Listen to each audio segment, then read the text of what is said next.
Boa noite a todos. Vocês já me conhecem, eu sou o Wilson, né? Hoje eu estou tendo aqui o prazer e o privilégio de receber o Roberto Botelho. O Roberto é uma das cabeças mais geniais da cardiologia do Brasil e do mundo. É hemodinamicista, né? Doutor em ciências médicas. Ele hoje preside a Fundação Adib Jatene, como falou, também está associado ao MedIQ como diretor médico, e é presidente do UMC, que é o Uberlândia Medical Center, né? E é um dos caras que, sem dúvida, mais entende de inteligência artificial na medicina no Brasil. Então, para a gente aqui é um privilégio poder ter uma pessoa do teu gabarito. Eu queria te agradecer demais pela tua disponibilidade, uma pessoa tão ocupada e com cargos tão relevantes, instituições tão relevantes, de poder dividir esse tempo e conhecimento com a gente. Então, muito obrigado. O palco é seu. Fica à vontade, por gentileza. Obrigado, Wilson. O prazer é meu. A gente conversava aqui antes. Eu queria cumprimentar todos que estão conectados, porque com esse sotaque mineiro, a gente conversava o quanto eu sou capixaba e os amigos capixabas que a gente tem aí. É muito bom ir aí. Eu preferia que fosse fisicamente, mas como tem que ser virtual, e eu vou compartilhar aqui então meus slides. Deixa eu ver se estão aqui. Se vocês estão vendo? Sim. Ok. Então, o tema que foi sugerido, eu gosto muito desse tema porque ele discute inteligência artificial na medicina, desafio ou oportunidade. Eu acho que é um pouco dos dois. E a gente vai nessa discussão, eu trago aqui uma provocação atualizada, muito pragmática do que está acontecendo de inteligência artificial. E como afiliação, a minha própria afiliação já é uma demonstração de quanto a inteligência artificial pode mudar a vida de um médico. Eu sou cardiologista, eu atuo ainda como cardiologista intervencionista, e percebam que eu tenho aqui na afiliação à esquerda o Dante Pazanese e a Fundação Adib Jatene, eu presido a fundação que apoia o Dante Pazanese, e a 600 quilômetros eu presido o Uberlândia Medical Center, e tenho uma atividade que muito me estimula e orgulha dirigindo a operação médica da MedIQ, que é uma plataforma de ensino e pesquisa.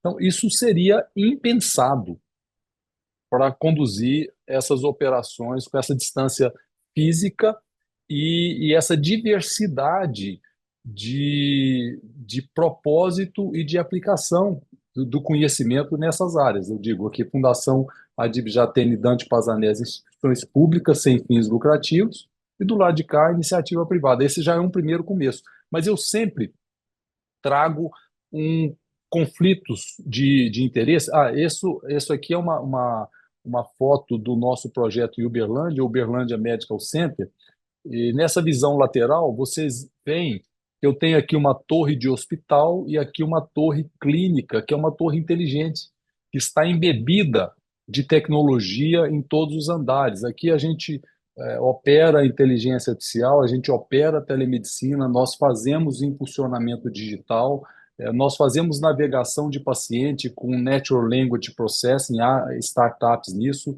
nós utilizamos inteligência artificial no centro cirúrgico, nós temos um programa de robótica bastante avançado, robótica na cirurgia cardíaca. Então, é um complexo que ele vive a tecnologia. E como eu disse para vocês, estou hoje presidente da Fundação Adib Jatene e como homenagem ao Dr. Adib, nós nomeamos essa torre clínica de Edifício Adib Domingos Jatene. A 600 quilômetros, o Dante Pazanese. Muitos conhecem o Dante Pazanese, que o hospital tem 70 anos, ele fez esse ano 70 anos. A Fundação Adib Jatene fez esse ano 40 anos, então é muita história na cardiologia. E essa instituição, ela colocou como sua prioridade a digitalização, o Dante Digital. Aqui também nós temos muitas operações de inteligência artificial. Nós rodamos, por exemplo, a Anestec no centro cirúrgico, que consegue reduzir o tempo de circulação extracorpórea simplesmente por prever hipotensão com 10 minutos de antecedência. Então, há muitas aplicações, há muita pesquisa de inteligência artificial aqui dentro do Dante Pazzanese, especialmente na área da teleeletrocardiografia, mas também em outras. E dentro desse ecossistema, só era possível viver esse ecossistema a partir dessa experiência digital. Eu trago aqui, então, não quer passar, eu trago aqui, então, como parte dos meus conflitos de interesse, além dessas duas operações, eu trago aqui as operações que eu estou envolvido ou como fundador ou como investidor que tem inteligência artificial. Algumas delas, como essa Conexa. A Conexa nós fundamos em 2017, ela faz hoje 500 mil consultas por mês e já aplica nessas consultas a liberação do teclado, que é a utilização da inteligência artificial para fazer a interação com o paciente. E a gente vai falar disso ali para frente. Eu traria aqui, por exemplo, essa operação Marisa Care. A Marisa usa entendimento de linguagem natural, NLP, para fazer navegação de pacientes. Então, nós temos aqui no portfólio de operações uma série de atividades. Eu quero dar dois recados para os colegas que nos assistem. Primeiro, que é possível ao médico se envolver com empreendedorismo, se envolver com a transformação digital e com inteligência artificial. E o segundo, que eu acho que é mais importante, a nossa vida fica mais fácil, a nossa vida fica mais agradável, a nossa vida fica mais dinâmica e exponencial. Eu consigo fazer mais coisas com o mesmo tempo. Dito isso, eu sempre gosto de citar o Thomas Friedman. Esse autor, ele escreveu O Mundo Plano, que já foi um livro que impactou muito a sua época, mas esse aqui, Obrigado por Estar Atrasado, ele escreveu em 2016. E lá em 2016, ele mostrou que a capacidade humana de adaptação é linear, mas a transformação digital já estava em 2016 muito adiante, vejam no gráfico, muito adiante da nossa capacidade de adaptação. Hoje, então, eu nem sei em que ponto a gente está nesse gráfico, mas a nossa capacidade de nos adaptar a essa realidade e discutir o que a gente vai discutir agora para frente é muito desafiador. Eu começo então com essa provocação de perspectiva. Nós temos que já começar a discussão desse tema aceitando que, como humanos, nós estamos atrasados na adaptação, na nossa capacidade de nos adaptar a essa transformação.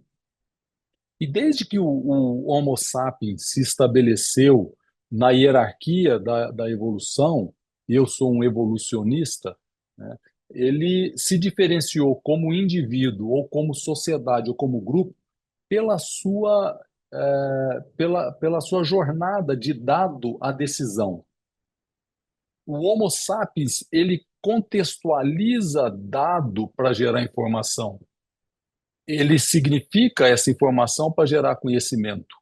Ele aplica insight para gerar sabedoria e aplica o mais importante, o propósito para a tomada de decisão. Essa jornada pode ser muito ruidosa, pode ser muito atribulada, pode ser muito vaga. O que muda com a transformação digital e a inteligência artificial? Ela entra tornando esse processo muito mais rápido, com muito menos ruído, muito mais sinal, muito mais exponencial, e nós vamos mostrar como que ela, a inteligência artificial, transforma essa jornada de dado à decisão.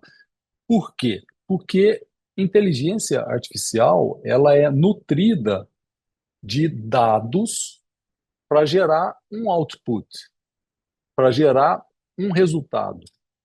E quando a gente fala de inteligência artificial, por mais que falemos, por mais que divaguemos sobre inúmeras perspectivas, ela vai ficar presa nesse triângulo que é a base da inteligência artificial.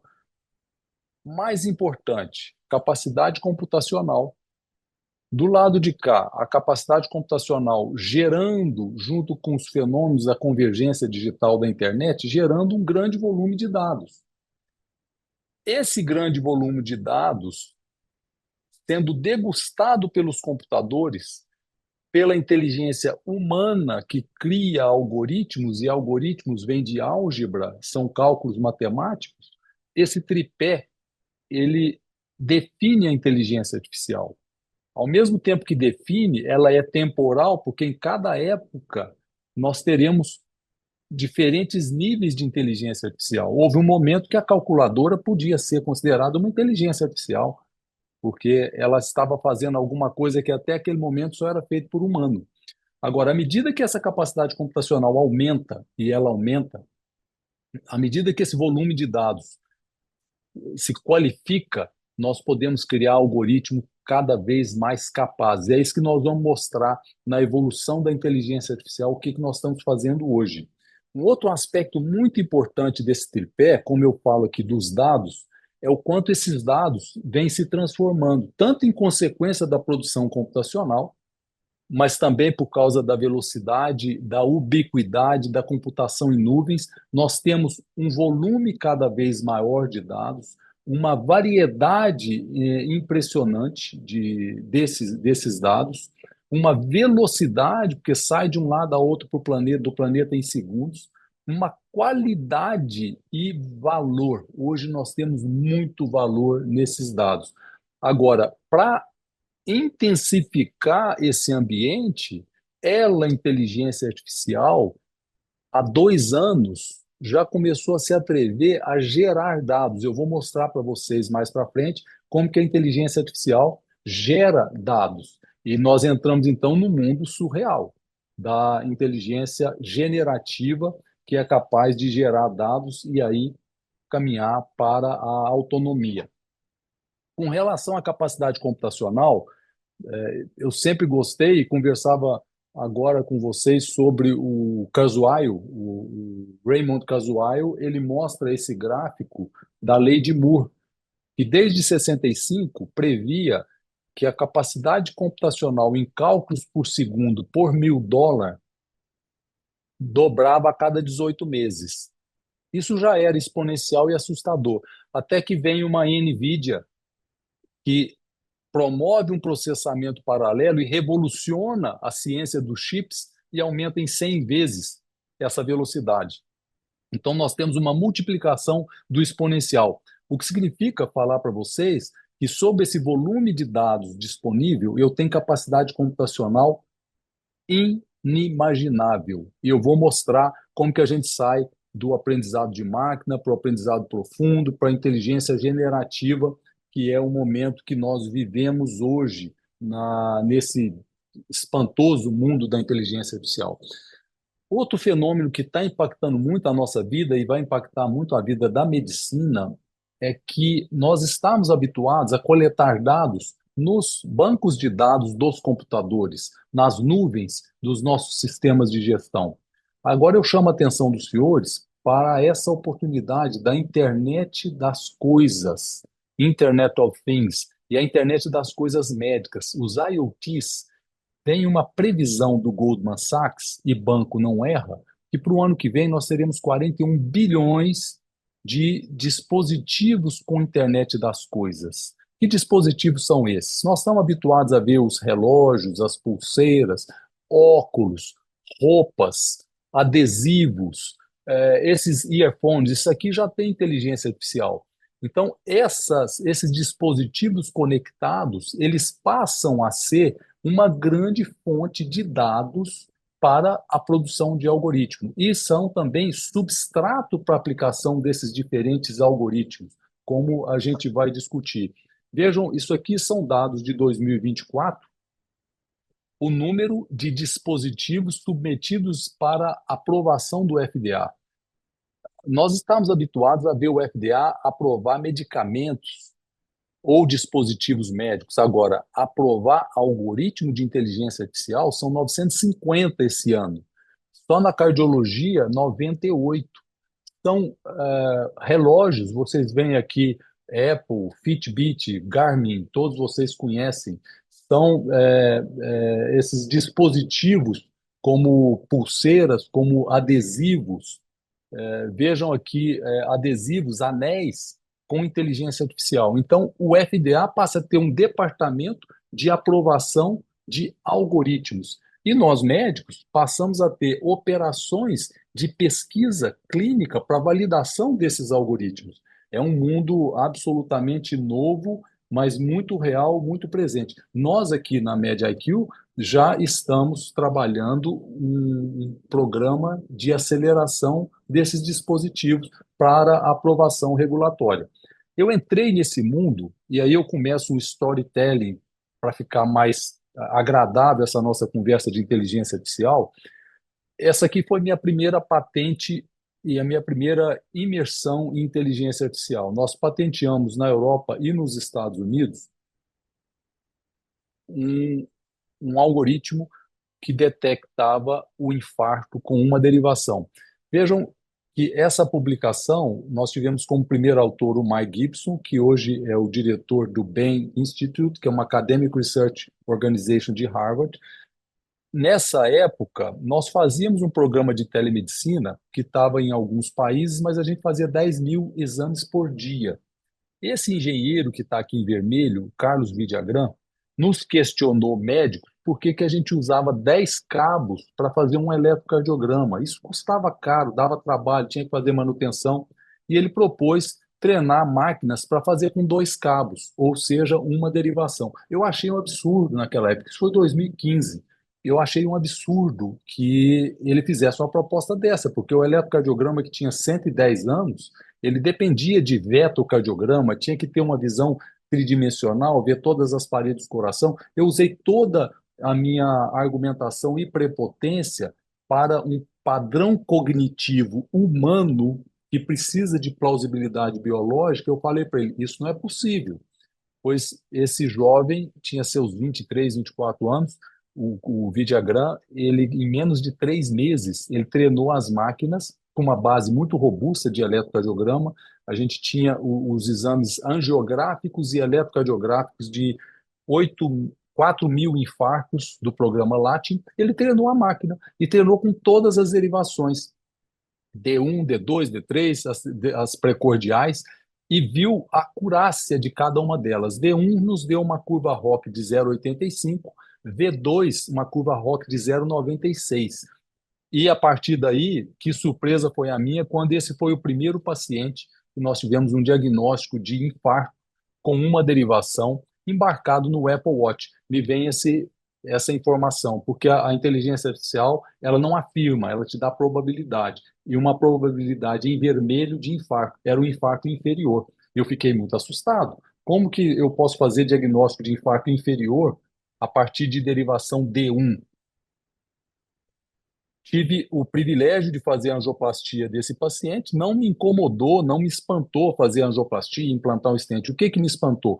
Entender, Wilson, o recado do Eric Topol, que no seu livro Deep Medicine, ele falou sobre o pensamento antropomórfico reverso. Esse aqui é o primeiro recado que eu quero passar para vocês. O computador, ele não precisa entender a onda P, o QRS, a duração, a amplitude, a elevação. Ele não precisa dessas variáveis. O computador não pensa como o homem. Para ficar mais claro, todos os equipamentos digitais, o eletrocardiograma, o estetoscópio digital, o ecocardiograma, a tomografia, o que que eles fazem? Eles adquirem uma série de dados que são padrões de 0 e 1, e a partir desses padrões de 0 e 1, a máquina ela faz as suas hipóteses diagnósticas de acordo com o padrão repetitivo. E ela converte isso para alguma coisa que o humano, o Homo sapiens, entenda, seja cognitivo para o humano. Então, essa máquina, ela cria esse desenhozinho para que a gente entenda o que que é a aorta, o que que é átrio direito, o que que é ventrículo esquerdo, o que que é pulmão, o que que é condensação. Mas isso foi criado a partir de uma matriz de 0 e 1. A inteligência artificial não depende disso. Ela vai diretamente no padrão de 0 e 1. Aí eu entendi o pensamento antropomórfico reverso. Esse foi o primeiro recado que eu quero passar para vocês. Quando a gente entende isso, que nós não precisamos de plausibilidade biológica, eu não preciso entender a onda T, eu começo a entender o alcance da inteligência artificial. Mas para trazer alguns exemplos da nossa prática diária e do eletrocardiograma, já que foram os primeiros, vejam isso aqui. Uma publicação que mostra disfunção contrátil a partir de eletrocardiograma. Como? Que plausibilidade biológica eu tenho nisso? Ou detectar fibrilação atrial a partir de um eletro em ritmo sinusal. Mas que loucura é essa? Isso é impossível. Pensamento antropomórfico reverso. Em 2022, essa publicação que elevou o nosso espanto a single lead, uma derivação de eletro no Apple Watch detectando fração de ejeção ou sexo e idade. E veja, quando a gente detecta a idade pelo eletrocardiograma, já tem publicação da UFMG, Universidade Federal de Minas Gerais, mostrando que o gap entre a idade biológica e a idade do eletrocardiograma é preditor independente de evento cardiovascular duro, como mortalidade. Podemos diagnosticar amiloidose, está em moda agora eu detectar amiloidose pelo eletrocardiograma ou estenose aórtica. Pode parecer óbvio, simples, pelo simples avaliação da hipertrofia ventricular esquerda. Mas nesse trabalho, o que me chamou a atenção, que quando a inteligência artificial do eletrocardiograma, o eletrocardiograma disse que haveria naquele paciente estenose aórtica e o eco não viu, no segmento tardio, esses pacientes desenvolveram estenose aórtica. Então, aqui eu trago esse recado do pensamento antropomórfico reverso e o uso de variáveis digitais que não necessariamente as variáveis biológicas que exigem plausibilidade. Esse é o primeiro recado que eu quero passar para vocês. Com isso em mente, nós, médicos, profissionais da saúde, passamos a aceitar, voltando no Thomas, que nós não precisamos nos adaptar a essa tecnologia da maneira que o humano pensa. Nós podemos aceitar que o pensamento antropomórfico reverso não é necessário para a inteligência artificial. Uma consequência natural disso é consequência natural, é a oportunidade de screening, diagnóstico, tanto cardiovascular como em qualquer modalidade diagnóstica da medicina, cruzado pelos diferentes métodos, pelo mesmo princípio que eu mostrei para vocês no eletrocardiograma. Vejam que do raio-x de tórax eu consigo detectar raça, diabetes, controle do diabetes, fração de ejeção, valvopatia, gravidade da valvopatia. Ou no fundo de olho, eu consigo, a partir de um fundo de olho simples, eu posso falar de risco de infarto e AVC, eu posso falar de dislipidemia, eu posso falar de diabetes, controle de hipertensão arterial, eu posso falar de score de cálcio, eu posso detectar doença renal, doença hepatobiliar, Parkinson ou Alzheimer. Isso é surreal. Então, essa oportunidade de diagnóstico a partir de outros métodos, já há câmeras de segurança que detectam fibrilação atrial. O pulso plethysmografia detectado por câmeras. Mas uma outra consequência, esse é o segundo recado que eu quero deixar para vocês bem claro, que a inteligência artificial está nos oferecendo e vai cada dia oferecer mais, mas eu caminho para um terceiro recado, consequência natural. A inteligência artificial já vem e virá cada vez mais embebida nos diferentes métodos diagnósticos. Vejam aqui um exemplo que foi Late Break Clinical Trial do American Heart do ano passado, já está fazendo um ano, então já é coisa atrasada. Isso aqui é um estudo em inglês, estudo Orphan, que avaliou 40 mil tomografias coronárias e aplicou um algoritmo que detecta atenuação lipídica, que é um marcador de inflamação. Esse algoritmo, quando ele avaliou os pacientes que tinham placa aterosclerótica detectada na tomografia, que era 18%, ele conseguiu prever até 14% de aumento de mortalidade. Mas o que assustou nesse late break, eu estava lá sentado e quase caí da cadeira, foi nos 82% dos pacientes que não tinham placa de aterosclerose, portanto, os médicos dariam alta. Nesses 82, o algoritmo conseguiu detectar, prever até 18 vezes aumento de mortalidade. Esse subgrupo, que é a maioria e que não tinha placa, teve uma modificação do tratamento em até 45% das vezes, o que significa dizer que o algoritmo embebido no método diagnóstico, tomografia, mudou a prática clínica, mudou a conduta dos médicos.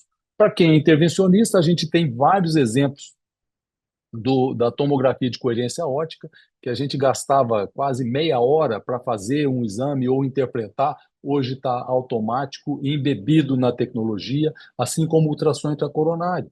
Os equipamentos mais modernos já têm embebidos nas suas atualizações de softwares detecção automática de bordos, caracterização de tecido, predição de má expansão de stent, uma série de features que estão embarcados e tornam a nossa vida muito melhor. Hoje, quando eu entro em sala de hemodinâmica com esses equipamentos, eu tenho avisos antecipatórios de eventos que são previstos por esses algoritmos. Isso é o terceiro recado que eu quero dizer para vocês e virar em toda a medicina. Inteligência automatizada, embarcada nos equipamentos diagnósticos. Um outro elemento que deriva desse conceito do pensamento antropomórfico reverso é o conceito do fenótipo digital. Nós temos o nosso fenótipo, nosso peso, nossa altura, cor da pele. Agora, o fenótipo digital diz respeito a todas as marcas digitais que acompanham o nosso histórico médico, desde a conta hospitalar até o traçado do nosso eletrocardiograma, ou dados digitais, a matriz de 0 e 1 da nossa tomografia. Esse fenótipo digital, que está dentro do padrão matricial de 0 e 1 de todos os nossos exames, ele pode trazer informação. Vejam aqui um exemplo muito interessante na miocardiopatia. Para fazer um diagnóstico clínico, o médico precisa que a doença esteja estabelecida para ele ouvir a terceira e quarta bulha, ver congestão pulmonar ou frequência cardíaca aumentada. O ecocardiograma já detecta o problema antes do sintoma. Agora, o fenótipo digital, ele vê marcadores digitais que aparecem muito precocemente antes da alteração contrátil e já pode prever o futuro. Como exemplo, vejam essa publicação interessantíssima em que uma projeção de ecocardiograma sem Doppler detecta a presença de estenose aórtica. E naqueles pacientes que não têm estenose aórtica, ele prevê o risco de desenvolver a doença. E naqueles que têm moderada, que é um problema da medicina, ele detecta em quanto tempo vão progredir para grave, recomendando uma observação mais precoce. É absolutamente assustador nós vermos esse tipo de abordagem a partir de marcadores digitais, a partir de fenótipo digital. Esse, então, é mais um recado que eu quero passar para vocês, que a transformação digital e a inteligência artificial nos traz. Outro fenômeno que também me assustou, por volta ali de 2015, eu fui convidado pelo Arthur Buccioli para orientar sua tese de mestrado em realidade aumentada. Como cardiologista, eu não tinha muita familiaridade com isso. Ele fez a sua tese em realidade aumentada, de mestrado, e depois ele fez o doutorado em realidade misturada. Nessa época, eu tive uma noção do que era gêmeo digital, twin digital. O que ele fez aqui?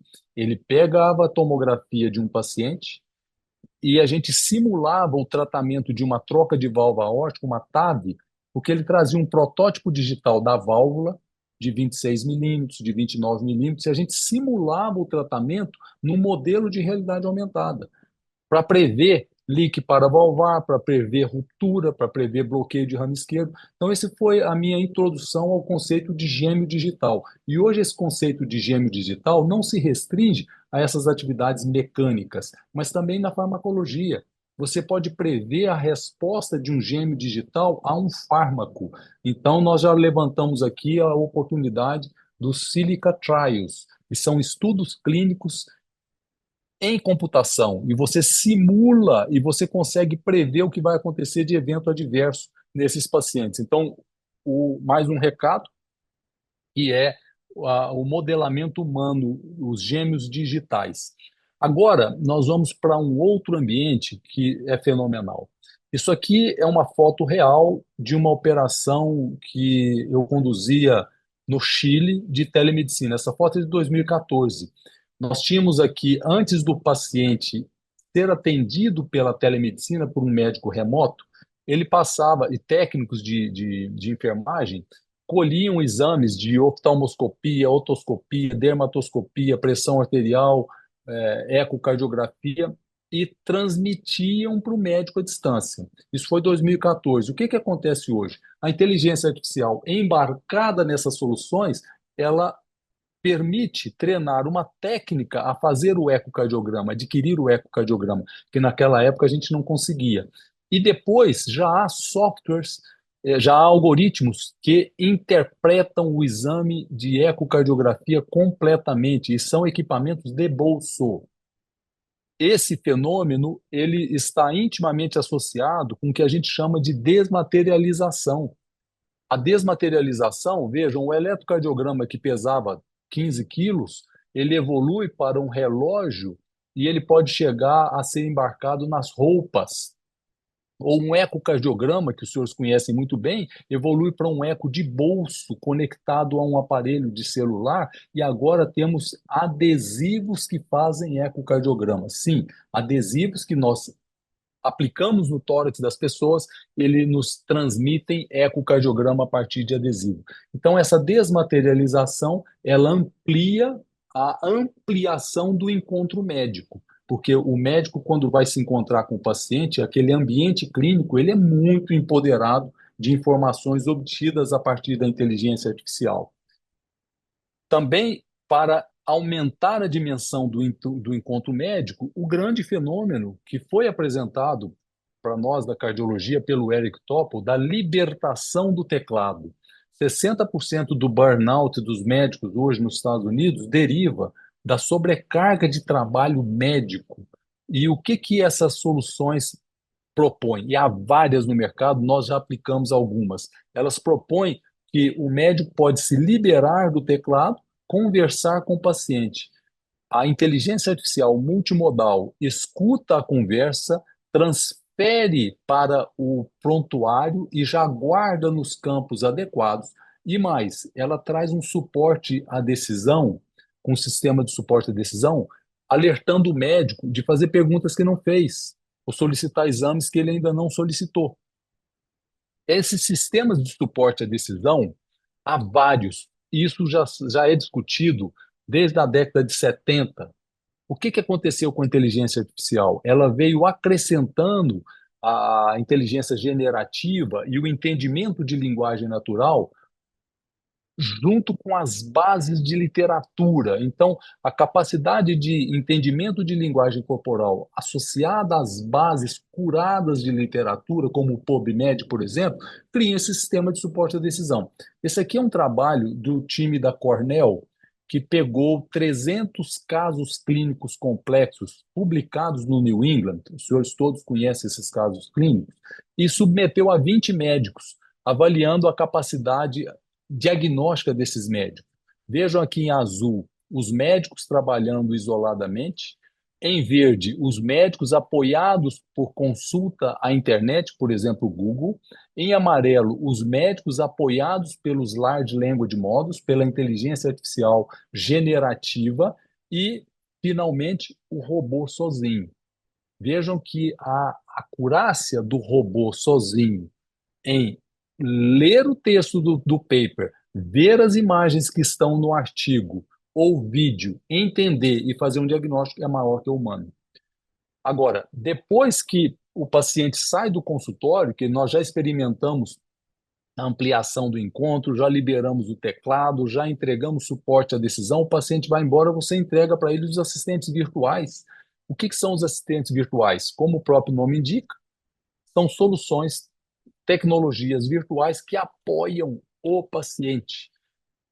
O primeiro que eu tive contato foi esse ADA. Vocês podem baixar isso aqui de diferentes lojas de aplicativo, e é um sistema de inteligência artificial que conversa com o paciente, entende e chega a fazer sugestão em árvore de decisão, sugestão diagnóstica. Tem mais acurácia que muito médico, por exemplo, para a triagem de uma cefaleia. Então, são inúmeros modelos de assistentes virtuais. Esse é um capítulo riquíssimo. Assistentes virtuais e inteligência artificial e que estão modificando a prática médica.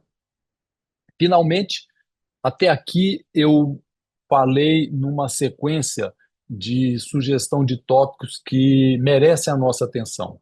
Agora eu vou ser um pouco mais agressivo. Eu vou trazer para vocês a, o fenômeno da inteligência artificial multimodal. E esse tópico ele chega a assustar algumas pessoas. A inteligência multimodal, ela é aquela que ela entende diferentes fontes: texto, voz, imagem, vídeo. Então ela é multimodal. Quando eu associo essa inteligência multimodal à capacidade de sensores, wearables, os sensores ambientais, eu passo a captar tudo a que o humano é exposto. Por isso, expossoma. O humano é exposto à temperatura, à poluição, à altitude, passos, batimento cardíaco, umidade, etc. Eu capto esse expossomo continuamente, independente da vontade das pessoas ou dos pacientes, jogo essas informações continuamente para uma nuvem, como acontece com esses relógios inteligentes. Você está continuamente sendo monitorado e submeto algoritmos de inteligência artificial para fazer a gestão desses sinais. Já há algumas startups que fazem gestão de crônicos, gestão de DPOC, gestão de diabetes, gestão de hipertensos, e com isso a gente aplica a inteligência multimodal para essas gestões. Um dos modelos mais assustadores de inteligência artificial tem sido, então, nessa hierarquia que eu falei para vocês, nós começamos com o aprendizado de máquina, que simplesmente a gente melhorava alguma coisa de uma atividade. Por exemplo, eu pego a câmera de um telefone celular. Eu aplico aprendizado de máquina e a fotografia ela passa a fazer medidas automáticas. Eu estou melhorando um pouquinho da fotografia. Um pouco mais, eu entro para o aprendizado profundo. Esses sistemas podem, dentro da mesma câmera, fazer a foto automática, já sentir qual é a iluminação ambiental, qual é a dimensão do ambiente e trazer ali uma fotografia mais inteligente, não só melhorada, mas mais inteligente. Agora, a inteligência generativa, ela aplica essa grande velocidade de processamento por segundo dos computadores, que hoje já está chegando na NVIDIA a 500 bilhões de cálculos por segundo. Com 500 bilhões de cálculos por segundo, a inteligência generativa passa a gerar dados, mais do que melhorar os dados que já existem. Trago aqui para vocês um exemplo publicado no Canadian Journal of Cardiology em 2022, da chamada GAN, Generative Adversarial Network. O que é isso? Eu submeto uma imagem para que um algoritmo gere uma cópia e coloco um segundo algoritmo para checar se essa cópia está fiel. E ele vai produzindo, produz uma, checa se está fiel, ele aponta que não. Até o momento em que o discriminador não discrimina mais entre a imagem real e a imagem gerada. Essa é a rede adversarial, a Generative Adversarial Network. Então eu crio algoritmos adversários e eu consigo criar uma imagem a partir de outra. Vejam que loucura nessa publicação, você não consegue discernir entre eco, ressonância e tomografia, o que é real e o que foi criado. Essa transformação, ela vai mudar radicalmente os métodos de imagem. Há quem discuta que até os fornecedores de contrastes radiológicos já estão pensando em parar suas plantas, porque você consegue gerar uma ressonância a partir de uma tomografia ou vice-versa, poupando o uso de contraste. Mas essa inteligência generativa adversarial se aplica em muitas áreas. Ela pode simular a evolução clínica de patologia, ela pode simular a evolução de estudo clínico, de resposta a fármaco. Então, é uma série de aplicações que são apresentadas nesse ambiente absolutamente transformador. Com isso, eu chego aqui ao final dessa provocação com essas sugestões de atenção dos senhores para esses temas que já estão transformando a nossa vida com relação à inteligência artificial. E trago uma recomendação de leitura do Mohammed Goldat. Ele escreveu Scary Smart. Esse autor, ele foi diretor comercial do Google. Ele saiu, ele teve uma experiência traumática, a perda de um filho de maneira abrupta, e a partir daí ele se inspirou, preocupado com a inteligência artificial e conhecedor dos efeitos dela. Esse livro é muito interessante porque ele fala que a inteligência artificial já tem consciência, a consciência é determinada pelo humano, porque se nós valorizarmos os produtos da inteligência artificial, ela vai se intensificar naquele campo. Por exemplo, se nós começarmos a acessar muito vídeos de pedofilia, ela pode entender que aquilo é bom.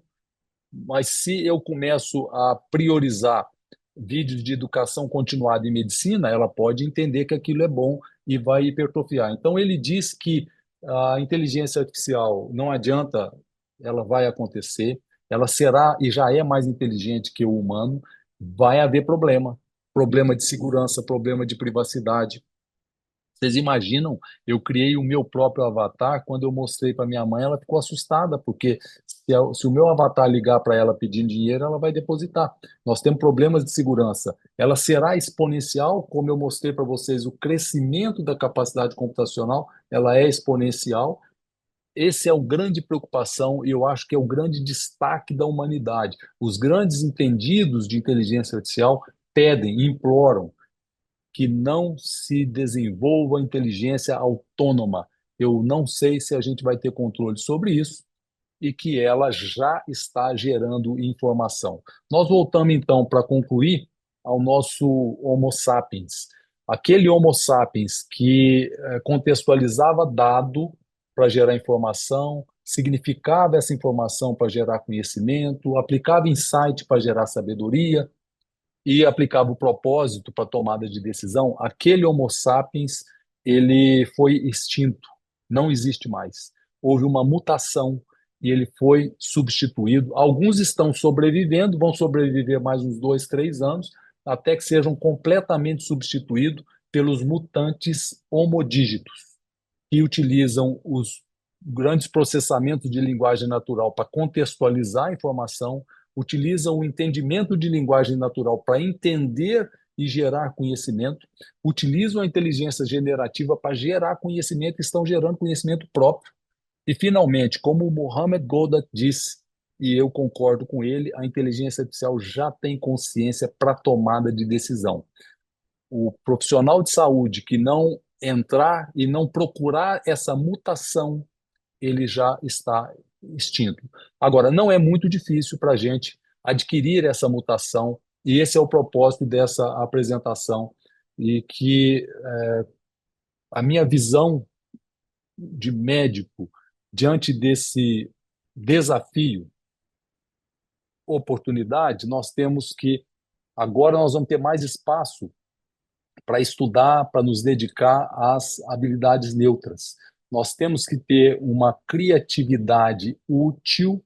Não adianta criarmos as teses de mestrado e doutorado para guardar na prateleira e que não servem para nada. Dos elementos mais importantes reconhecidos pelos experts da inteligência artificial é a flexibilidade, que se chama pivotar, a nossa capacidade de mudar. Eu fiz hemodinâmica, a gente fazia coronariografia, tomografia coronária veio e reduziu em 80% a necessidade de uma coronariografia. E agora a inteligência artificial embarcada nos tomógrafos vai seguramente tirar 98% da necessidade de um médico para interpretar uma coronartomografia. A autogestão, especialmente que nós precisamos entender a nossa limitação, nós temos que desaprender e nós temos que fazer uma gestão do nosso desconhecimento para buscar conhecimento específico, por exemplo, em inteligência artificial, para termos um pensamento crítico. E nesse volume grande de dados, de oportunidades, gestão do tempo. Nós temos que fazer uma gestão do tempo e já há muitos aplicativos para gestão do tempo e a gente priorizar o que vamos fazer.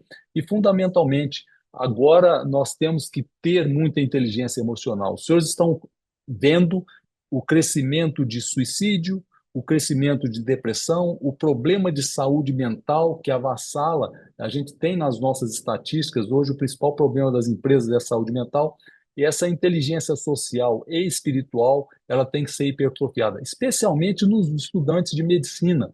E eu não queria estar envolvido com um novo currículo médico e essa angústia de o que fazer. Mas, finalmente, eu gosto muito do Jung, eu adoro a expansão da consciência, e quando ele traz essa recomendação de que dominemos todas as teorias, que sejamos maestros de todas as técnicas, mas ao tocar a alma humana, nós temos que ser somente outra alma humana. Eu tenho absoluta convicção que a inteligência artificial, como disse o Eric Topol no Deep Medicine, ela vai permitir o médico, ser mais humano, e nós vamos ocupar menos tempo com coisas que nós não precisamos usar o nosso cérebro.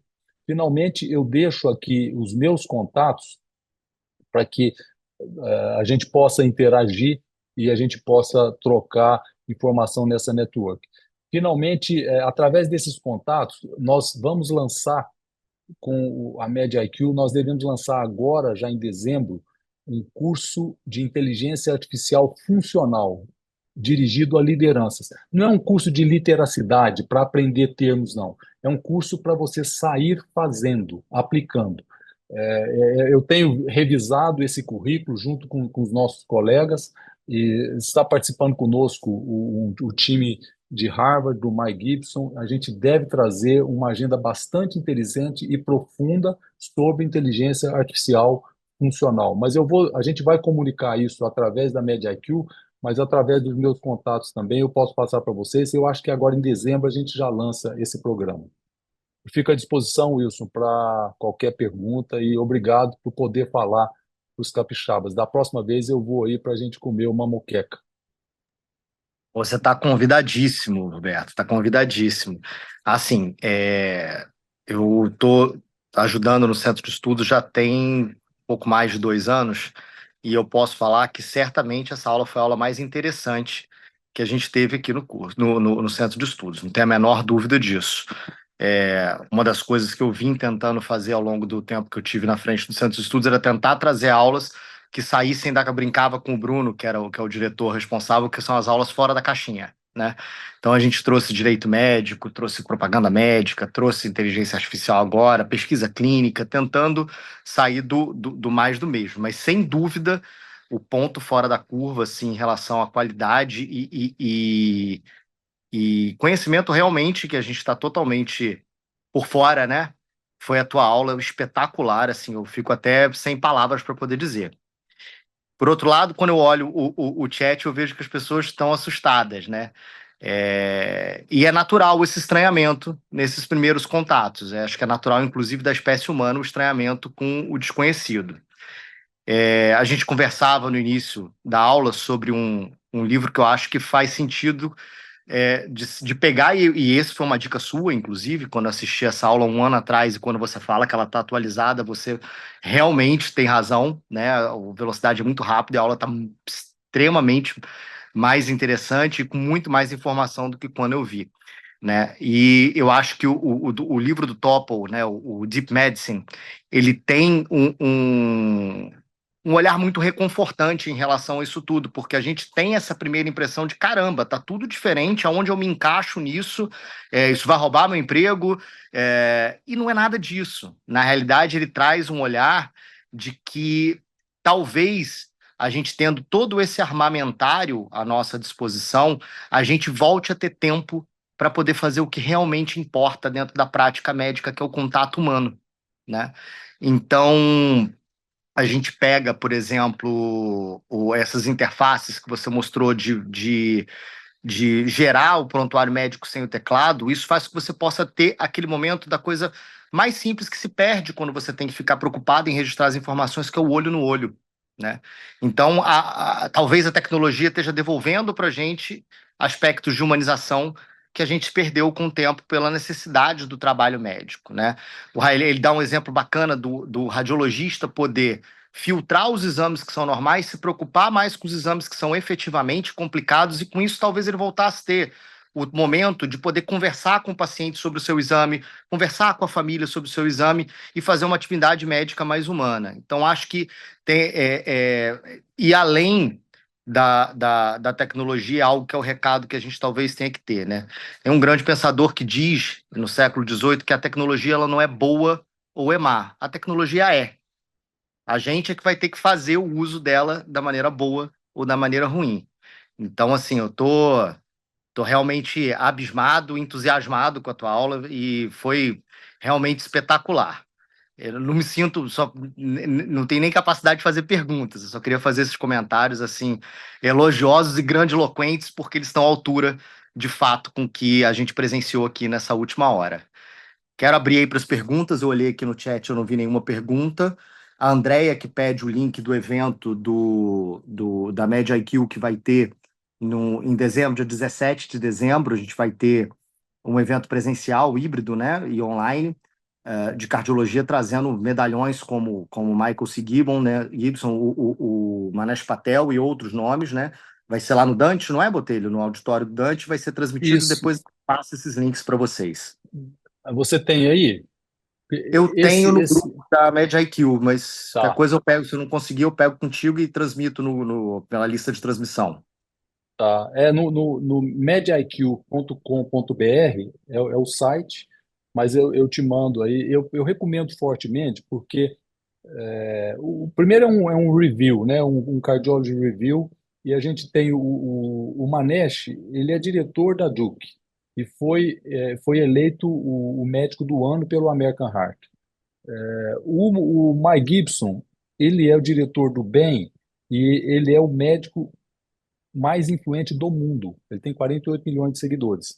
E ele presidirá uma mesa, um debate de inteligência artificial que eu já confirmei, eu estou trazendo um cara que faz inteligência artificial da Disney. Então, eu acho que é uma oportunidade interessante, vai estar disponível por link para quem não puder ir, porque é uma terça-feira, mas a presença física e trocar essa interação com essas pessoas no auditório do Dante, realmente eu sou muito suspeito para falar, mas eu recomendo fortemente. Eu acho que a gente tem poucos eventos como esse no Brasil. Então, sem dúvida, uma oportunidade única. E para quem acha que a inteligência artificial está longe da Unimed Sul Capixaba, foi feito um anúncio num dos últimos. Meu Deus, fugiu o nome do canal de comunicação que a gente tem com os cooperados, né? Que a Unimed fez uma parceria com um desses prontuários de geração de prontuário, né? Através de voz, né? A gente vai começar a usar em alguns setores específicos como teste, mas a ideia é que integrar isso nos consultórios em algum momento disponibilizado pela própria Unimed, né? Então, libertar o médico do teclado está dentro dos planos da Unimed, já tem o projeto piloto para iniciar, acredito, já no início do ano que vem, né? Outro ponto é que hoje mesmo eu participei de uma reunião que a gente startou também para poder ter análise por inteligência artificial de raio-x no pronto-socorro, tanto raio-x de tórax para raio-x para fraturas, né? E aí estamos estudando também uma outra forma de fazer isso com outras empresas para tomografia de crânio, para avaliação de AVC, né? Então, está acontecendo. Isso não vai acontecer. Isso está acontecendo, inclusive aqui dentro da Unimed Sul Capixaba. Então, acho que o que cabe a gente é se preparar para extrair o melhor disso, né? E não ter receio do que está por vir, né? Novas tecnologias sempre assustaram, né? Mas a gente acaba se adaptando. Talvez essa seja a maior qualidade do ser humano, né? Talvez duas maiores qualidades, e elas estão dentro do médico, né? A capacidade de adaptação e a capacidade de cooperação em grupo, né? Então, acho que esse é o recado que eu gostaria de dar e agradecer a você, Roberto, mais uma vez imensamente pela palestra maravilhosa que foi dada. Eu fico à disposição, o prazer é meu, que a gente tenha mais interações, porque cada tópico desse é oportunidade para horas de discussão, mas fica à disposição isso. E obrigado por essa oportunidade de compartilhar com os colegas da Unimed. A gente tem um carinho muito grande pela Unimed no Brasil inteiro, temos muitas interações com diferentes Unimedes e é muito bom estar perto de vocês. Um abraço para todos. Eu fico aguardando, então, a muqueca. Não, tá convidado, não tem a menor dúvida disso. Vai lá, vamos levar você lá, lá em Guarapari para comer muqueca, que tem uma muqueca especial lá. Tá bom? Muito bom. Um abraço, Obrigado. cara. Boa Muito noite. obrigado. Uma excelente noite para você, um excelente final de restinho de semana. E a gente se encontra lá dia 17. Pode ter certeza que Nos ainda que encontramos. virtualmente vou estar presente lá. Tá bom? Muito Um bom. abraço, Um Roberto. abraço. Obrigado. Tudo de bom para Tchau. você.